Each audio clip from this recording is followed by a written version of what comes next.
पंतप्रधान नरेंद्र मोदी यांच्या सभेच्या बंदोबस्तानंतर घरी परतत असताना जळगावमधील 2 पोलीस कर्मचाऱ्यांनी मद्यपान करून बारच्या बाहेर हाणामारी झाल्याच्या घटनेचे फोटो आणि नंतर कारने पडून जात असताना दुचाकी स्वाराला धडक दिल्याचा व्हिडिओ सोशल मीडियावर व्हायरल झाल्याने खळबळ उडाली आहे।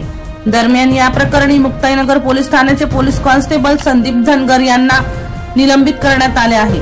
तसेच आदेश जिल्हा पोलीस अधीक्षक डॉक्टर महेश्वर रेड्डी यांनी 26 रोजी काढले। या प्रकरणात संबंधितांची प्राथमिक चौकशी करण्यात येणार असून निलंबन काळात धनगर यांना मुख्यालयात राहावे लागणार आहे। रविवारी दुपारी भास्कर मार्केट परिसरातील एका बारमध्ये गणवेशातच बसून तर्र झालेल्या पोलिसांमध्ये जोरदार वाद होऊन आपसात हाणामारी झाली होती। त्यानंतर कार काढताना 2 दुचाकींना धक्का देत त्या पाडल्या व काही अंतरावर जाऊन एका सायकल स्वार मुलाला धडक देत पसार झाले होते। हे पोलीस कर्मचारी मुक्ताईनगर पोलीस ठाण्यातील असल्याचे समोर आले असून त्याविषयी अहवाल पोलीस अधीक्षकांना प्राप्त झाला। त्यानुसार पोलीस कॉन्स्टेबल संदीप धनगर हे मद्यपान केल्यानंतर वाद घालत असल्याने त्यांना दोघे जण समजवत होते अशी माहिती मिळाली।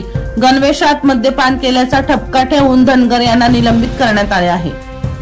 प्रकाश बोरसे यांचा रिपोर्ट, मानवहित न्यूज जळगाव।